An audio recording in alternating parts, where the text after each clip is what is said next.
কবিরা গুনাহ হলো হিয়া মা তাফাকাতিশ শারাঈউ আলা তাহরিমিহি, এমন কর্ম যেটা হারাম হওয়ার ব্যাপারে শরীয়ত সিদ্ধান্ত দিয়েছে, আলেমরা একমত হয়েছে, শরীয়ত ঘোষণা করেছে এই কাজটা করা হারাম।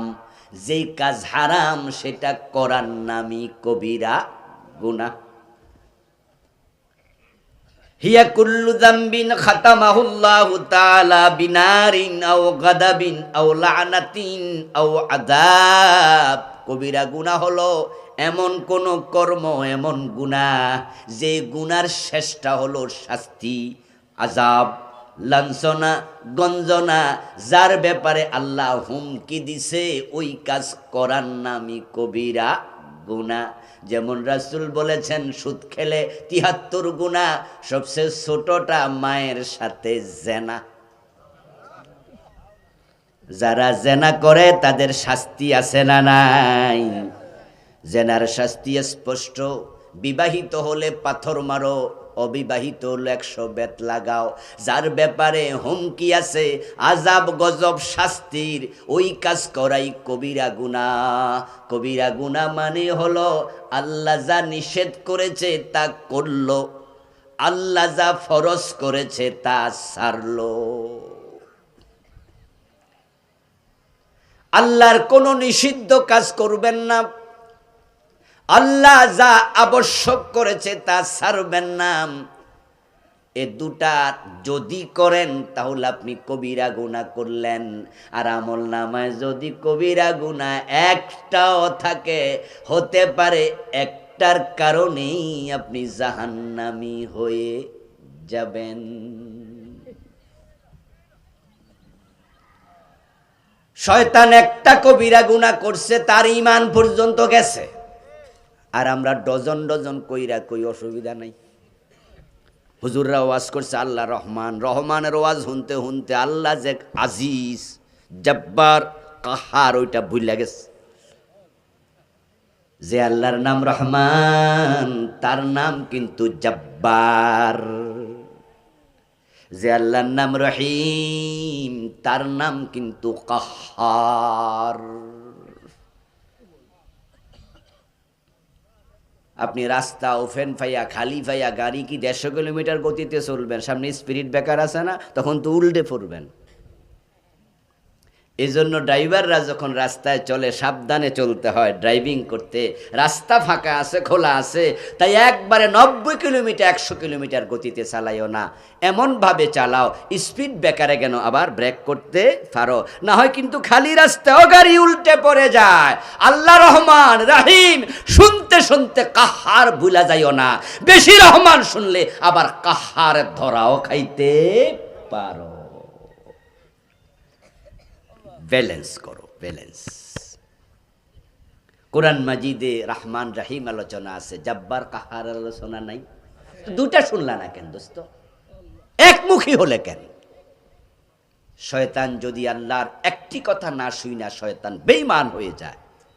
আর আমরা ডজন ডজন শুই না, কই যে না আমাদের ঈমান ঠিক আছে। এইবার নামাজ পড়েন না কেন? না হুজুর নামাজ না পড়লো ঈমান ঠিক আছে।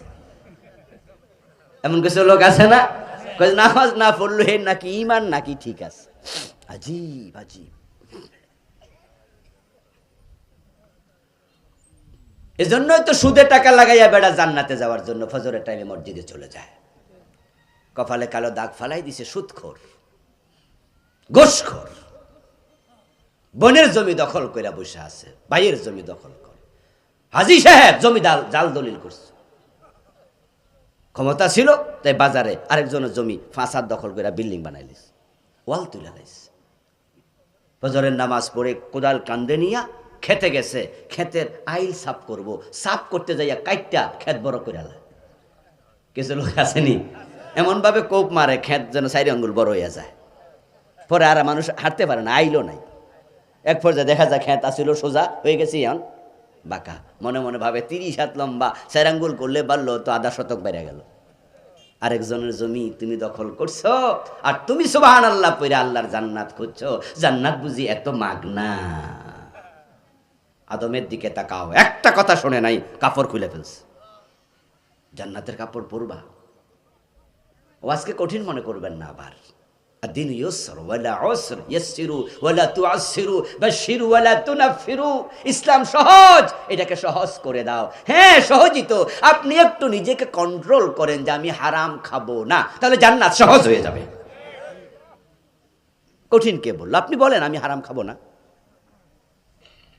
আপনি কি ভাবছেন দেশে সকল মানুষ সুদ খায়, সকল মানুষ ঘুষ খায়, সকল মানুষ হারাম খায়? তো আপনি তাদের মতো হয়ে যান, তাহলে তো হয়, তাদের মতো হয়ে যান আপনি। কিন্তু আপনি দুদিন, আপনি আল্লাহরও খুশি রাখেন, শয়তানরাও খুশি রাখেন। মুসলমানের সন্তান আল্লাহর আইনের কথা শুনলে, ইসলামী রাষ্ট্রের কথা শুনলে চুলকানি ওঠে। যারা আল্লাহর আইনের কথা বলে ওই আলেমদেরকে রাজাকার বলতে দ্বিধা করে না। তুমি যে আল্লাহকে সেজদা করছো, যার কাছে মাথা নত করছো, তার কথা তুমি মসজিদে মানবা, আদালতে কেন মানবে না? ওই আল্লাহকে তুমি মসজিদে মানবা, ওই আল্লাহকে তুমি সংসদ ভবনে কেন মানবে না? তুমি তো দুদিল হয়ে গেলে দোস্ত।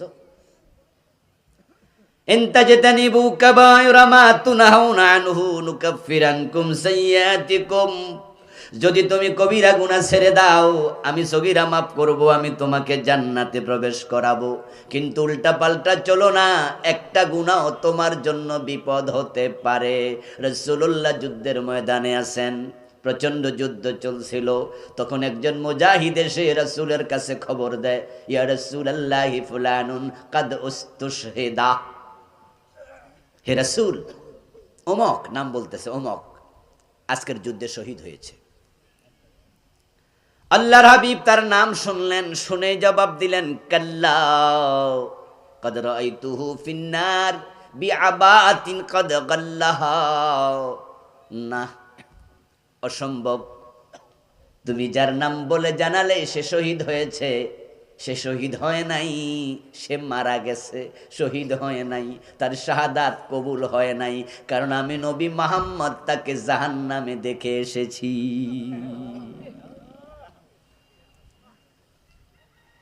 কোন কারণে জাহান্নামে দেখেছি এবার শোনো। বিআবাতিন কদ গাল্লাহা, অমুক যুদ্ধ থেকে লব্ধ গনিমতের মাল, ওখান থেকে সে একটা চাদর চুরি করে নিছে।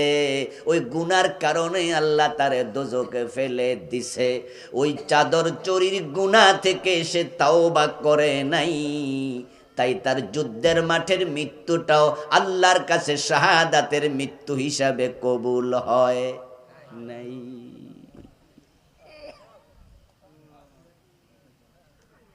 যুদ্ধের মাঠে একটা চাদর চুরি করছিল, আল্লাহ চাইলে ক্ষমা করে দিতে পারত, কিন্তু আল্লাহ তাকে করে নাই। আল্লাহ যা ইচ্ছা তাই করে। একজন 100 জনকে খুন করে বেহেশত পাইছে, এমন হাদিস আছে না? আমনে একটা কইরা চান, হয়তো আপনার একটার কারণে দোজখে দিয়ে দেবে। এক দুশ্চরিত্রা নারী কুকুরকে পানি খাওয়াইছে, আল্লাহ খুশি হইয়া সব মাফ কইরা জান্নাত দিছে। আবার ইউনুস নবী কথা না শুনে রওনা দিছে, আল্লাহ মাছের পেটে ঢুকাই দিছে, আদমের কাপড় খুলে লাইছে। আর ওই মহিলা কুত্তারে পানি খাওয়াইছে, আল্লাহ মাফ করে দিছে। এজন্য আল্লাহ বলছে, ইয়াফআলুল্লাহু মা ইয়াশা। আমি আল্লাহর কথায় প্রশ্ন তুলো না, আমি কেন করেছি এই কথা তুমি বলবা না, আমি আল্লাহ যা মনে চায় তাই করি। সুবহানাল্লাহ পড়েন। বাহ, ফাআলুল লিমা ইউরিদ, ফাআলুল লিমা ইউরিদ। আল্লাহ তাআলা বলে আমি যা চাই তাই করি। উম্মতে মুহাম্মাদীকে আল্লাহ শ্রেষ্ঠ উম্মত বানালো। প্রিয় নবীজি একবার বলতেছেন, শোনো, অন্য অন্য উম্মত আর তোমাদের মাঝে পার্থক্য কি জানো? তারা হায়াত পাবে অনেক বেশি, ইবাদত করবে লম্বা সময়, কিন্তু জান্নাতে তোমরা যাবে সবার আগে। এই কিপটা মানুষে না সুবহানাল্লাহ কয় না কেন? আমরা উম্মতে মুহাম্মাদী না? খুশি হয়ে যান। রাসূল বলে তারা হায়াত পাইছে বেশি, আমল করবে বেশি, কিন্তু জান্নাতে তোমরা যাবে সবার আগে। তখন তারা আল্লাহর কাছে বলবে যে আল্লাহ, হায়াত পাইলাম 1000 বছর, 700 বছর, 800 বছর। আগেকার উম্মতেরা কিন্তু হায়াত অনেক। নূহ আলাইহিস সালাম তো দাওয়াতে দিছে 950 বছর। নূহ নবী দাওয়াতি কাজে করছে 950 বছর। আদম আলাইহিস সালাম হায়াত পেয়েছেন 1000 বছর। আগে 250 বছর বয়সে কেউ মারা গেলে এর মা কান্ত, আমার ফোলাটা হায়াতে পায় নাই, অল্প বয়সে মরে গেছে। আর আমরা যদি 150 বছর পাই তাই হুনি কই কিতারে, এটা তাল গাছের চেয়ে বেশি হায়াত পাইছে। আর আমরা এত হায়াত কিন্তু চাইও না, দেশের যে অবস্থা এমনি ডায়াবেটিক, ঠিক না? অনেকের 40-45 বছরে দাড়ি ফাইকা যায়, সই কম দে। তা আমরা বলি যে আল্লাহ তোমার কাছে ফানা চাই ওই হায়াত থেকে যে হায়াতে আমি শক্তিহীন হয়ে যাব। নবী মুহাম্মদ সাল্লাল্লাহু আলাইহি ওয়াসাল্লাম দোয়া করতেন, আল্লাহুম্মা ইন্নী আউযু বিকা মিন আন উরাদ্দা ইলা আরযুলিল উমর। হে আল্লাহ, ইলা আরযালিল উমর, হে আল্লাহ যে বয়সে গেলে আমি অন্যের উপর নির্ভরশীল হয়ে যাব, ওই বয়স আমি তোমার কাছে চাই না। সুস্থ সবল থাকতে তুমি ঈমানের সাথে নিও। 250 বছর পরেও মারা গেলে বাচ্চার মা কান্ত যে আমার ফুটটা অল্প বয়সে মরে গেছে। এই যে 900 বছর 700 বছর হায়াত পাইতো, বেডারা রোজা রাখছে, নামাজ পড়ছে, জিকির আজকার অনেক বেশি করছে। আমরা হায়াত পাবো 60 বছর, 62, 63। রাসূল সাল্লাল্লাহু আলাইহি ওয়াসাল্লাম বয়স ছিল কত? 63। আবু বকরের বয়স 63, হযরত ওমরের বয়স 63। এইভাবে অনেক সাহাবী 63, 65 এর ভিতরে মরে গেছে। এবং পার্সোনালি আমিও বেশি চাই না, কই 63 পর্যন্ত পাইলে আলহামদুলিল্লাহ। আমিও লম্বা হায়াত থাকতে, আমি বলি না আল্লাহকে যে একবার হায়াত বাড়াই দাও, আমি বলি আল্লাহ যে কয়দিন রাখো ঈমানের সাথে রাখিও, সুস্থতার সাথে রাখিও, এমনভাবে মৃত্যু দিও যেন কোনো নামাজ এক ওয়াক্ত কাজা না হয়। এক ওয়াক্ত পড়বো আর এক ওয়াক্ত আসার আগে নিয়ে নিও ঈমানের সাথে। আর সে মৃত্যু যদি শাহাদাতের হয় তাহলে তো কোনো কথাই নাই, সেটাই দিও। রাসূল বলে তারা হায়াত পাবে বেশি, তখন হাসরের ময়দানে তারা আল্লাহ তাআলার কাছে বলবে, আল্লাহ 700 বছর ইবাদত করছি, বেহেশত এর আগে গেল কেন? আল্লাহ বলো শোনো, জবাব দিবেন তিনি, তোমাদেরকে আমি বলেছিলাম ইবাদত করলে এই পরিমাণ সওয়াব দেব, ওইটা দিছিনি? কয়ে দিছি। এখন হেদেরকে আমি বেশি দিছি, এটা আমার ইচ্ছা, তোমাদেরকে ঠকাইছিনি? কয় না। কয় না ঠকাইলে প্রশ্ন করো কেন? সুবহানাল্লাহ পড়েন। তোমাদেরকে যে ওয়াদা করছি আমল করলে সওয়াব, ওটা দিছিনি? কয় হ্যাঁ দিছিনি। তো তোমাদের ঠকাইছিনি? কয় না। তো তাইলে প্রশ্ন করো কেন? আমার মন চাইছে এর বেশি দিছি। ফাআলুল লিমা ইউরিদ, তিনি যা চান তিনি তাই করবেন, এজন্য কাউকে কাউকে একটা গুনার জন্য ধরবেন। আবার এমন বান্দা আছে, সহিহ বুখারীতে পাওয়া যায়, রাসূলুল্লাহ বলছেন কিছু মানুষ কিয়ামতের দিন আল্লাহর এত রহমত প্রাপ্ত বান্দা হবে যাদেরকে বিচারের সময় আল্লাহ সাধারণ মানুষ থেকে আলাদা করবেন, রহমতের চাদর দিয়ে তাকে ঢেকে আলাদা বিচার করবেন, ডেকে আনবেন, এই অমুক আসো। আসার পরে তাকে আল্লাহ অদৃশ্য করে ফেলবেন, অন্যরা দেখবে না। রহমতের চাদরের ভিতরে ঢুকাইয়া বলবেন, মনে আছে কি অমুক দিনে গুনাহ করছো? সে বলবে হ্যাঁ। মনে আছে কি অমুক দিনে গুনাহ করছো? সে বলবে হ্যাঁ। অমুক জায়গায় গুনাহ? হ্যাঁ। আল্লাহ গুনাহ স্মরণ করাবেন, আর বান্দা মনে মনে ভাববে উফায়, যে আল্লাহ যে ডাইকাই না শুধু গুনার কথা কইতেছে। তখন সে ভাববে আজকে আর উপায় নাই, সে ভাববে আমি ধ্বংস হয়ে গেছি।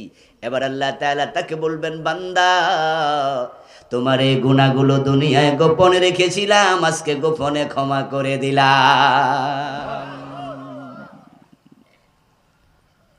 এবার তাকে প্রকাশ্যে আনবেন, এনে আল্লাহ তাআলা আমল ওজন করে মানুষের সামনে দেখাবেন, দেখো তার আমল বেশি ভারী, আমল নামা গুনাহই তো নাই, কারণ গুনাহ মাফ করেছে কে? তো মাফ করার পরে আর থাকিনি, এখন সে জান্নাত। এজন্য তার সাথে সম্পর্ক বাড়াইয়া দেন। আর আল্লাহর সাথে সম্পর্ক বাড়ানোর সবচেয়ে উত্তম মাধ্যম হলো বেশি বেশি ইস্তেগফার করা, সরি বলা। আল্লাহকে বলেন না বারবার যে আল্লাহ আমার ভুল হয়েছে, আমি আসলে গুনাহগার, আমারে মাফ করে দাও, আস্তাগফিরুল্লাহ আস্তাগফিরুল্লাহ আস্তাগফিরুল্লাহ, তুবা লিমান বুজিদা ফি সাহফাতিহি ইস্তিগফারান কাসীরা। রাসূলুল্লাহ বলেন তার জন্য আমি সুসংবাদ দিচ্ছি যার আমল নামা ইস্তেগফার বেশি। বেশি বেশি আস্তাগফিরুল্লাহ বলবেন। পারবেন না? বসে আছেন, কোনো কাম কাজ নাই, আস্তাগফিরুল্লাহ আস্তাগফিরুল্লাহ আস্তাগফিরুল্লাহ, Allah sorry sorry sorry sorry sorry, মাফ চাই মাফ চাই, আল্লাহ ক্ষমা চাই, আল্লাহ আমার অনেক গুনাহ, আমারে মাফ করে দাও, আমারে মাফ করে দাও, আমারে মাফ করে দাও। ও ভাই, যে ব্যক্তি আল্লাহর কাছে যত ছোট হয় তার উপর আল্লাহ তত খুশি হয়। যত পারেন নিজেকে বিকিয়ে দেন। শয়তানের অহংকার তাকে শেষ করে দিচ্ছে। আবা ওয়াস্তাকবারা, অহংকার করছিল।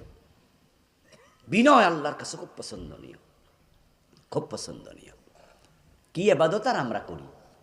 রাসূলুল্লাহ সাল্লাল্লাহু আলাইহি ওয়াসাল্লাম সালাম ফিরানোর পরে ফরজ নামাজে 3 বার ইস্তেগফার পড়তেন কেন?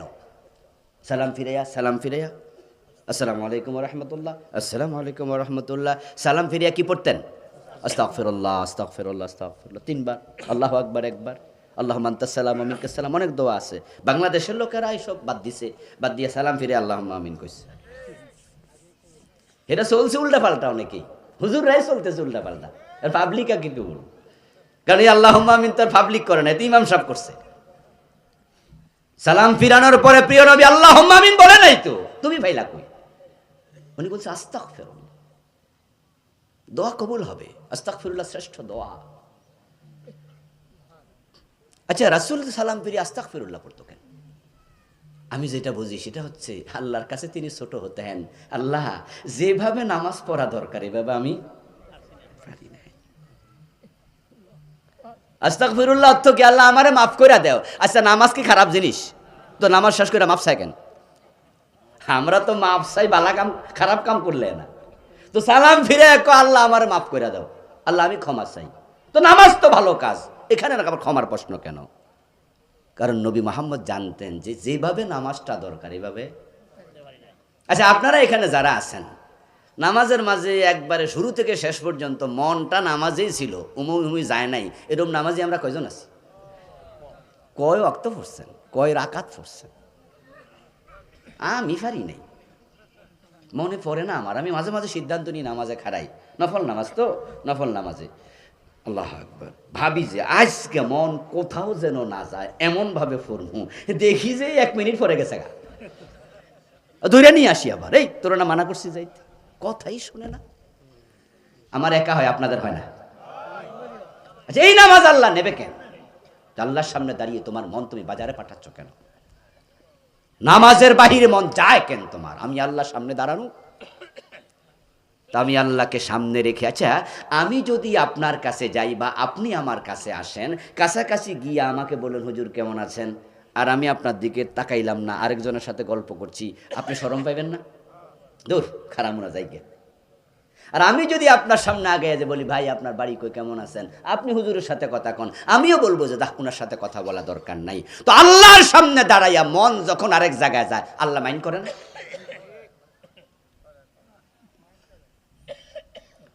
যেভাবে রুকু হওয়া দরকার, সেজদা করা দরকার, সেভাবে রাসূল বুঝাতেন যে আল্লাহ আমি পারি না, তাই সালাম ফিরে আস্তাগফিরুল্লাহ, আমারে আল্লাহ তুমি মাফ করে দাও। এটা হলো বিনয়ের বহিঃপ্রকাশ। সুবহানাল্লাহ। রাসূলুল্লাহর মন আমাদের মতো এরকম ছুটত না, কিন্তু উনি বিনয় বুঝাতেন যে আল্লাহ আমিও পারি না যেমন হওয়া উচিত। এই বিনয় আল্লাহ পছন্দ করে। রাসূল শুনে বললেন, জেনে রাখো লোকটা জাহান্নামী। এই কথা শোনার সাথে সাথে রাবি বলেন যে আমি আশ্চর্য হয়ে গেলাম যে আজকের যুদ্ধে যে সবচেয়ে বেশি যুদ্ধ করছে রাসূলুল্লাহ, শুই না কহে বলো দুজকি হইব, বুঝলাম না কি রে ব্যাপারটা কি? বলে আমি তার পিছু নিলাম যে দেখি কোন কারণ রাসূল এটা বললেন। দেখছি যুদ্ধ করতে করতে লোকটা এক পর্যায়ে নিজেই আহত হয়ে গেল। আহত হওয়ার পরে তার রক্তক্ষরণ শুরু হলো। তখন সে কষ্ট সহ্য করতে আর পারে না, না পাইরা নিজের তলোয়ারের আগাটা নিজের বুকের মাঝে রেখে, তলোয়ারের বাট মাটির মাঝে রেখে তলোয়ারের উপর ঝাঁপায়া পড়ল। তলোয়ার পেট দিয়ে ঢুকে পিঠ দিয়ে বের হলো, আত্মহত্যা করলো।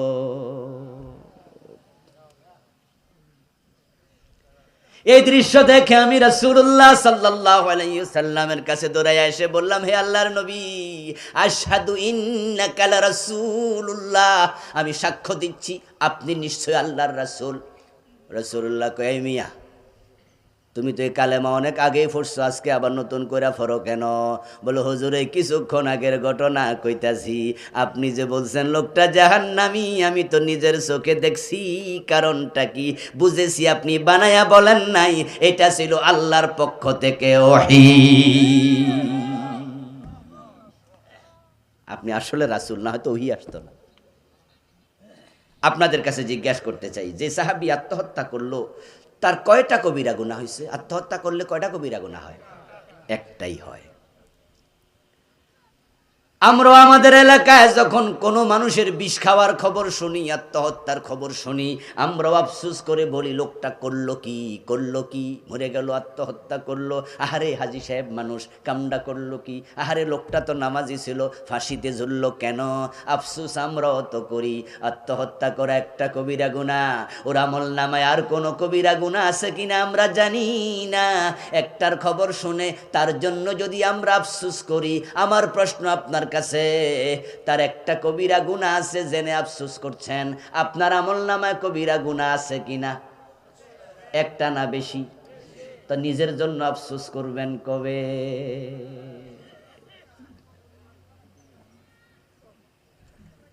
এই যে আপনি ওর লেগে একবারে আফসোস করতেছেন, আহা, তো নিজের খবর কি? নিজের খবর কি? আল্লাহ তাআলা ভালো করে জানেন যে মানুষগুলো আসলে পারবে না, চাইবে সিরাতুল মুস্তাকিমের পথে চলতে পারবে না। মাঝে মাঝে শয়তান তাদেরকে ব্রেক ঘুরাইয়া উল্টা পাল্টা চালাইয়া দেবে, এটা আল্লাহ জানেন। এবং শয়তানকে আমাদের পিছনে থাকার ক্ষমতা তাকে দিছে কে? তো আল্লাহ তো জানে আমি দিছি, লাগাই দিছি। শয়তান আল্লাহর কাছে বলল যে আল্লাহ আমারে আপনি কিয়ামত পর্যন্ত হায়াত দেন। আল্লাহ যদি বলতো যে না, তোরে আমি ইব্রাহিম নবী পর্যন্ত দিলাম, এরপরে মইরা যাবি, তাহলে আমরা কিন্তু বেঁচে যেতাম। হেরে কিয়ামত পর্যন্ত হায়াত দিয়ে আমাদের পিছনে দিল একবারে শক্ত করে দাঁড় করাইয়া। তারপরে এই যে শয়তান, এখানে আমরা যারা বসে আছি, আমাদের সাথে কি এই মুহূর্তে শয়তান নেই? নবীজি মুহাম্মদ বলছে সবার সাথে আছে, আমি নবী আমার সাথেও আছে। তবে ফাইন্নাহু আসলামা বি, আমার সাথে যে শয়তানটা আছে এটা আমার হাতে মুসলমান হয়ে গেছে। আচ্ছা আমাদের গুলা কি হয়েছে? আচ্ছা হেরে দেখছেন কয়জন আজ পর্যন্ত? তাকে আল্লাহ এমন ক্ষমতা দিছে, সে আপনাকে দেখে, আপনি তাকে দেখেন না। ইন্না শাইতানা ইয়াজরি মিনান নাসি মাজরাদ দাম, সে আপনার দেহের রক্তের সাথে সাথে ঘুরতে পারে, এমন ক্ষমতা আল্লাহ তারে দিছে। তারপর দিয়েছে আপনার নাফসানিয়াত, আপনার ভিতরে আছে কাম, ক্রোধ, হিংসা, লোভ, মেজাজ, এগুলো সৃষ্টিগতভাবে আল্লাহ দিয়া দিছে। ওই মেজাজের কারণেই তো বউ তালাক দেওয়ার সময় হুঁশ থাকে না। তালাক দে ততক্ষণ মেজাজ আছে, এবং শুধু বউরে তালাক দেয় না, সামনে বাধা দিলে হেরেও দেয়। বুঝলেন? রাগ করে বউরে তালাক দিছে, সাথে ভাবি কয় এই তুই কি করলি, তোরেও তালাক, যা। পরের বউরে তালাক দিয়ে দেয়। পরে আইসা হুজুরের কাছে কয় হুজুর মেজাজটা বেশি ভালো ছিল না, পেস্ত লাগাইছো মেজাজ দিয়া। এই যে একজন আরেকজনের মাথা বাইরিয়া ফাটাই এলায়, শান্তা মাথা না মেজাজের মাথায়। যে মেজাজ কি বাজার থেকে কিনে আনছি কেউ আমরা? এটা আল্লাহ আপনারে বানানোর সময় ঢুকাই দিস। এটাকে বলে জিবিল্লি ফিতরাতি খালকি। এই জন্য 3 মাস বয়স 2 মাস বয়সের বাচ্চা কোলে লই আপনি চুমো দিয়েন, দেখবেন মুস্কি হাসবে, চোখ বড় করে তাকায়েন, হে আপনার আগে কান্দা দিব, কান্দা দিয়া বুঝায় মেজাজ তোমার একা না আমারও। এজন্য পেটে ক্ষুধা লাগলে কাঁদে, প্রথমে কাঁদার দেখবেন যে ডিজাইনটা ছোট, ওয়াও পাও এরম দেখবে যে দেয় না, মা আইয়ে না দুধ খাওয়াইতে, কাঁদার ডিগ্রি বাড়াইতে বাড়াইতে এক পর্যায়ে এমন বাড়ানি বাড়ায়, মা রান্না বান্না রাইখা কুলে লওয়ার পরে এমনে থায়, তাও খায় না। বাবারে সোনারে আদর কইরা বুক লাগায়, তখন এবার কয় এবার ঠিক আছে, মেজাজ দেখাই বা আমিও আছি। আচ্ছা 3 মাস বয়সী বাচ্চা পাইলো কই মেজাজ? এই মেজাজ দিছে কে? লোভ দিছে কে? হিংসা দিছে কে? এগুলোর কারণে মানুষ পরাজিত হবে, শয়তানের কারণে হবে, আল্লাহ জানে। এই জন্য আল্লাহ আবার একটা তাওবার দরজা বানাইছে। সুবহানাল্লাহ। আত-তাইবু মিনাদ যামবি কামান লা যামবা লাহ। নবীজি মুহাম্মদ সাল্লাল্লাহু আলাইহি ওয়াসাল্লাম বলেন, উম্মত শোনো, তোমরা গুনাহ করে ফেলবে এটা রহমান জানে, যার কারণে তিনি তাওবার দরজা বানায়া এটা খুলে রাখছে। তিনি বলছে মানুষ যখন তাওবা করবে, আমি নবীরে শোনায়া দিছে, আমি তোমাদের শোনাচ্ছি, এমন ভাবে ক্ষমা করবে যেন তুমি গুনাই করো নাই।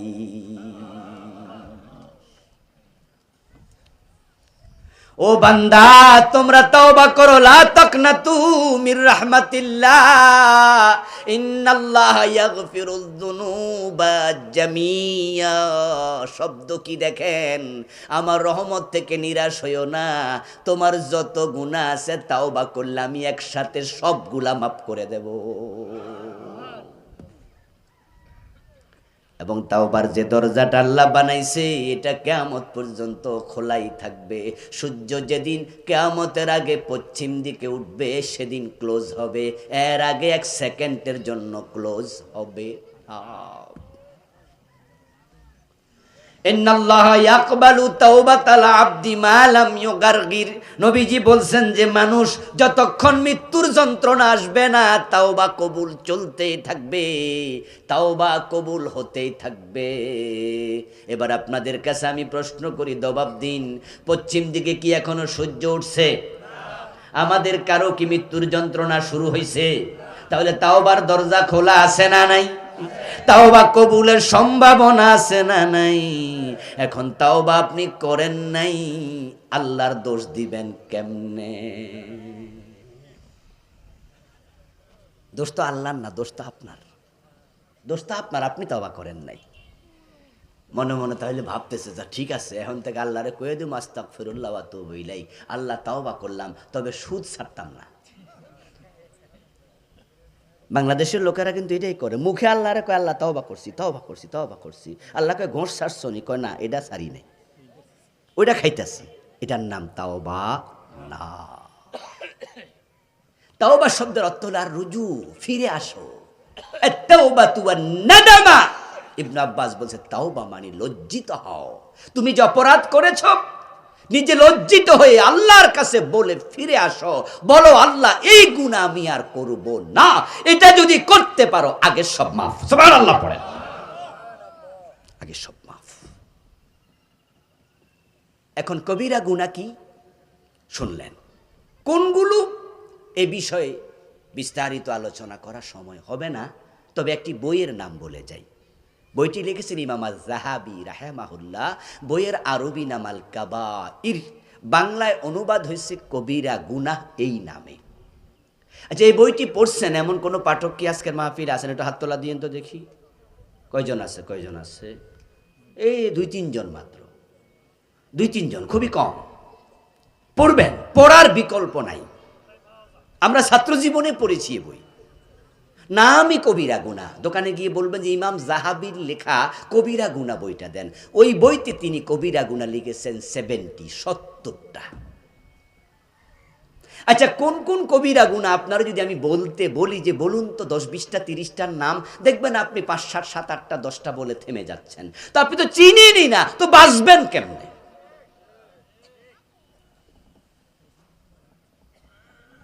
ও দোস্ত চা দোকানের সামনে বসে আছে, কাপড় খোসাইতে খোসাইতে চুলকাইতে চুলকাইতে রানের উপর ওই তুলে বইয়া রয়েছে।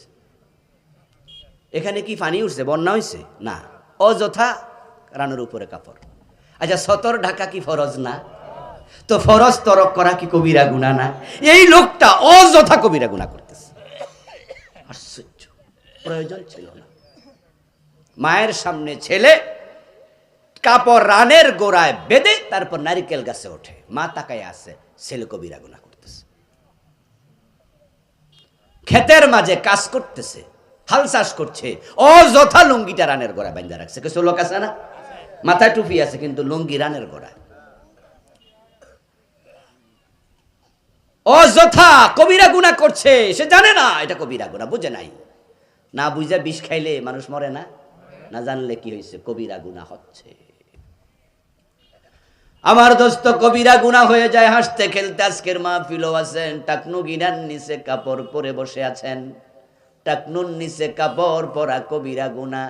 আমার নবীজি বলছেন মাসবালা মিনাল কাবাইনে মিনাল ইজারে ফিন্নার, যে ব্যক্তি টাকনুর নিচে কাপড় ঝুলাবে সে জাহান্নামী হবে। আচ্ছা, টাকনুর নিচে ফ্যান পড়লে কি বেতন বাড়ে? টাকনুর নিচে ফ্যান পড়লে আপনি কি কি আধুনিক কিছু হয়েছেন? আশ্চর্য মানুষ। বিনা প্রয়োজনে লুঙ্গিটা ঝুলাইতেছে, নিজের ফ্যানটা নিচে নামাইয়া দিছে। আজকের মাহফিলও আছে, হ্যাঁ, মসজিদে গেলে দেখি টাইন্না তুল্লা নামাজ পড়ে আবার খুলে দেয়। তো মসজিদে গেলে আপনি মানলেন ইসলাম, মসজিদের বাহিরে মানবেন না? আমার বন্ধু, কবিরা গুনাহগুলোর জন্য বইটা পড়বেন, ইমাম আয-যাহাবীর লেখাল কাবায়ের কবিরা গুনাহ।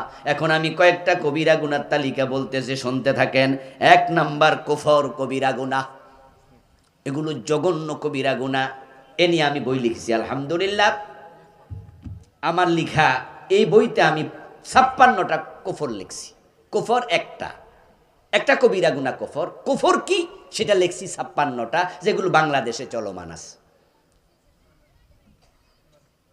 কাদিয়ানি নবী মুহাম্মদকে শেষ নবী মানে না, তারা কাফের না? কুফরি করলে কাফের হয়, ঈমানই শেষ। আমি বলছি যে আল্লাহর আইনে দেশ চলবে, সমাজ চলবে। আপনি বলছেন যে না, যেমনে চলছে চলুক না, কাফের। ওমান লাম ইয়াহকুম বিমা আনজালাল্লাহ ফাউলাইকা হুমুল কাফিরুন। আল্লাহ বলে, আমি যে কোরআন নাজিল করেছি, আমার কোরআন দিয়ে ফয়সালা করবা না, বিচার করবা না, তুমি কি কাফের। 56টা কুফরি লিখছি, পড়বেন কুফরি। শিরিক করা এটা কবিরা গুনাহ। ইন্না শিরকা লা যুলমুন আযীম। এটা ছোট মোটো গুনাহ না, এটা কবিরা শব্দের অর্থ হইতে বড়। শিরিক হলো বড় গুনার মাঝে বড়, এগুলাকে বলা হয় আকবারুল কাবাইর। হাদিসের পরিভাষা যে বড়র মাঝে বড়। আমি শিরিক নিয়ে এই বই লিখছি, এতে 29টা লিখছি বাংলাদেশে চলমান শিরিক।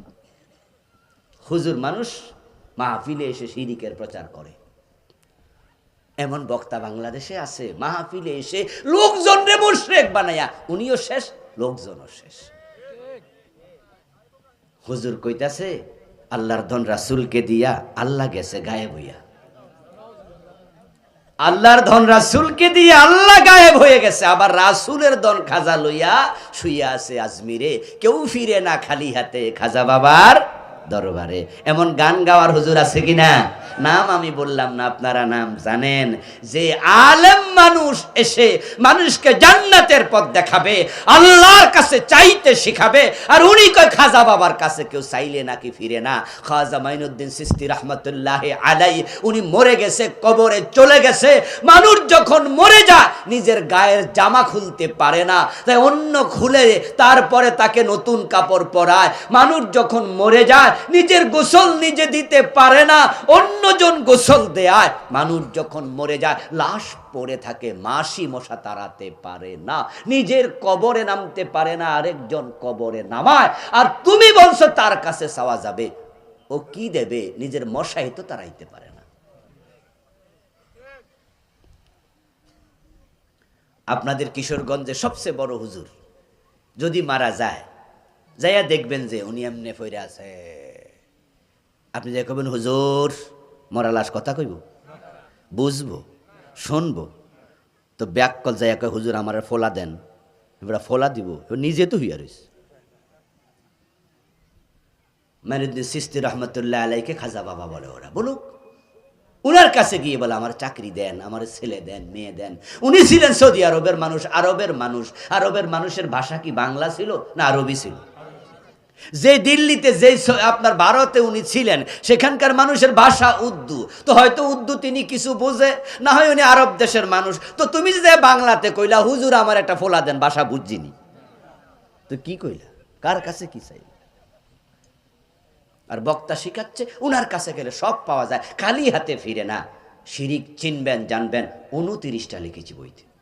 আমার গাড়িতে বইগুলো আছে, ওই যে গাড়ির সামনে আছে, যাওয়ার সময় নিয়ে যাবেন। ছোট বই কিন্তু খুব উপকারী। 3 নাম্বার কবিরা গুনাহ, সেটা হচ্ছে নেফাক।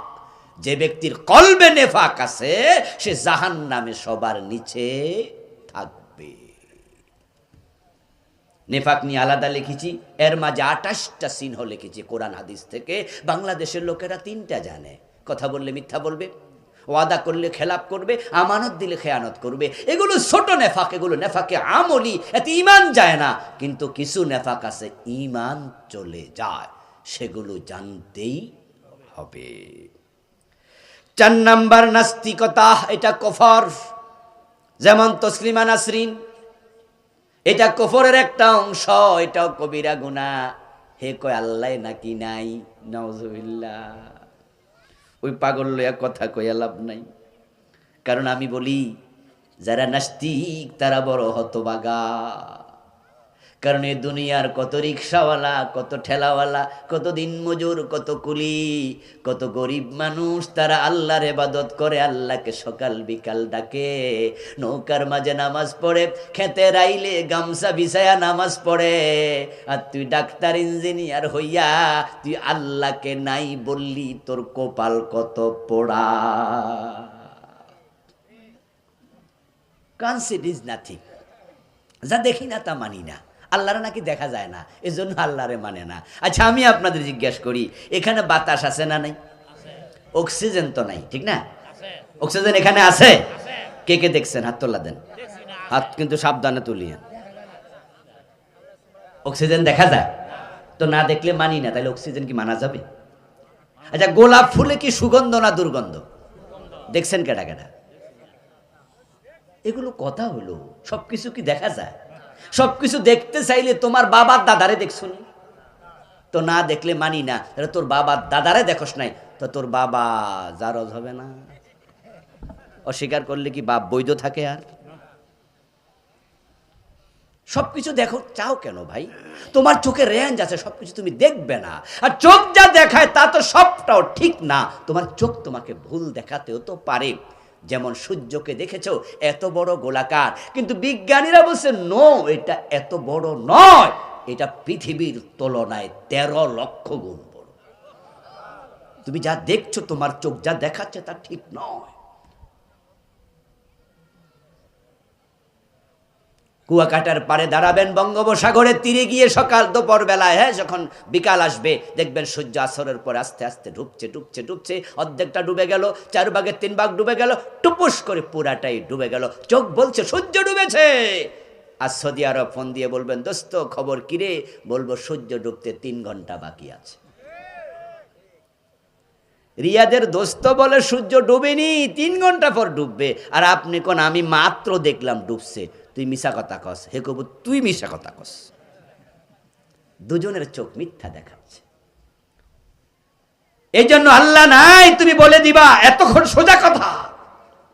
এই আল্লাহর বান্দা, তুমি আল্লাহকে পাও না খুঁজে, আর আমি তো পৃথিবীর প্রতিটি মাখলুকে আল্লাহকে খুঁজে পাই। কি বলছো তুমি? অফিল আয়াতি অফিল আরদি আয়াতুল লিল মুকিনিন। ডানে বামে সামনে পিছে উপরে নিচে তাকালে আমি তো আল্লাহর নিদর্শন ছাড়া কিছু দেখি না।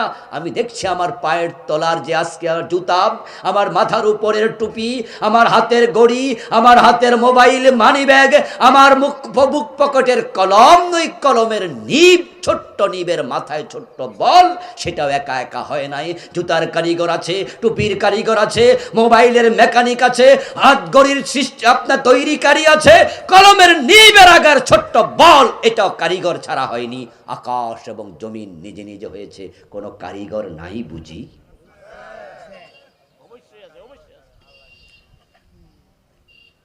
পিতামাতার অবাধ্য হওয়া কবিরা গুনাহ, আত্মহত্যা কবিরা গুনাহ, হারাম খাওয়া কবিরা গুনাহ, নামাজ সারা কবিরা গুনাহ, মিথ্যা বলা কবিরা গুনাহ, গীবত করা কবিরা গুনাহ, জেনা কবিরা গুনাহ, চুরি করা কবিরা গুনাহ, অহংকার কবিরা গুনাহ, জুলুম কবিরা গুনাহ, খেদা কবিরা গুনাহ। 70টা লিখেছে ইমাম জাহাবি, জানবেন পড়বেন। কবিরা গুনাহ থেকে তাওবা করবেন, আজ থেকে সিদ্ধান্ত নেবেন হারাম আছে যেখানে, আমরা নাই সেখানে জান্নাতের পথ মুক্ত হবে। প্রিয় ভাইয়ের আসুন আমরা দোয়া করে এখান থেকে বিদায় নিতে চাই। আমার লেখা মোট 8টি বই আছে, নতুন লিখেছি একটা, সেটা প্রিয় নবীর জীবনী নিয়ে লিখেছি। রাসূলুল্লাহর জীবনী পড়বেন, যিনি আপনার মডেল, আপনার আদর্শ। বাংলা ভাষায় লেখা অসংখ্য বই আছে রাসূলের জীবনীর উপরে, একটা বই কমপক্ষে প্রথম থেকে শেষ পড়ে যাবেন। রাসূলুল্লাহকে জানলেনই না মানবেন কি? এজন্য আসুন জানি, জানার বিকল্প নাই। আল্লাহ তাআলা আমাদের সকলকে ইসলামের উপর অটল অবিচল থেকে মরার তৌফিক দিন। সবাই বলি আমিন।